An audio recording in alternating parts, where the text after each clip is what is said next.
আবারও নতুন মোড় নিল মণিপুরের জাতিগত সংঘাত। এবার প্রাণভয়ে আসামে পালালেন রাজ্যের গভর্নর লক্ষণ প্রসাদ আচার্য। বুধবার ইম্ফল ছেড়ে গুয়াহাটিতে পৌঁছান তিনি। একদিন আগেই গভর্নরের আবাসস্থল রাজভবনের অভিমুখে পদযাত্রা করে শিক্ষার্থীরা। দাবি ছিল রাজ্য সরকারের নিরাপত্তা উপদেষ্টা ও রাজ্য পুলিশের প্রধানের অপসারণ। এক পর্যায়ে আন্দোলনকারীদের ওপর কাঁদানে গ্যাস ছোড়ে পুলিশ। দুপক্ষের সংঘর্ষে আহত অর্ধশতাধিক ব্যক্তিকে ভর্তি করা হয় হাসপাতালে। ভারতের মণিপুরে বিক্ষোভের মুখে মণিপুর ছেড়ে গভর্নর এবং এমপিরা পালিয়ে যাচ্ছেন। আসলে এটা কি বাংলাদেশের মতো ভয়াবহ রূপ নিবে? তারা কিন্তু বাংলাদেশের পথেই অলরেডি হাঁটছেন।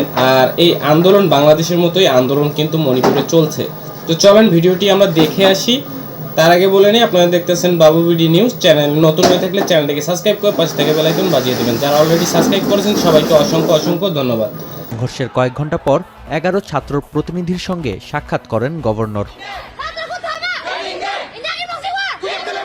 5 দিনের জন্য ইন্টারনেট বন্ধের নিষেধাজ্ঞা কার্যকর আছে ভারতের উত্তর পূর্বাঞ্চলীয় রাজ্যটিতে। যদিও এরই মধ্যে আন্দোলন করছে শিক্ষার্থীরা। সংঘাত নিরসনের দাবি ছিল শিক্ষার্থীদের কণ্ঠে। রাজ্যে শান্তি ফিরিয়ে আনতে কেন্দ্র সরকারকে কার্যকর পদক্ষেপ গ্রহণের দাবি জানান তারা।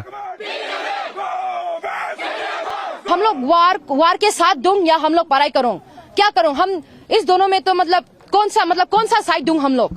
तो please governor, CM, respected president etcetera, please इस मणिपुर एक छोटी सी स्टेट में ऐसा हल्ला कर रहे हैं, उसको स्टॉप करने के लिए थोड़ा प्लीज मीन्स तो दे दीजिए और प्लीज स्टॉप करिए। অনির্দিষ্টকালের কারফিউ জারি রয়েছে 3টি জেলা, ইম্ফল ইস্ট, ইম্ফল ওয়েস্ট ও থৌবালে। এতে করে বন্ধ রাখা হয়েছে দোকানপাট। বৃহস্পতিবার পর্যন্ত বন্ধ শিক্ষা প্রতিষ্ঠান। জরুরি প্রয়োজন ছাড়া ঘর থেকে বের হচ্ছেন না কেউ।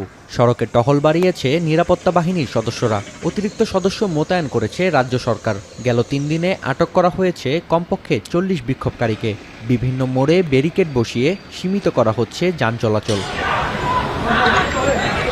1 বছরের বেশি সময় ধরে চলা মেইতে ও কুকি সম্প্রদায়ের সংঘাত নতুন মোড় নেয় সেপ্টেম্বরের শুরুতে।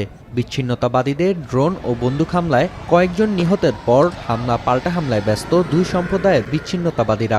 16 মাস ধরে চলা সহিংসতায় প্রাণ হারিয়েছেন 2 শতাধিক ব্যক্তি। নাফিয়া আরমান মনন, এখন বিশ্ব।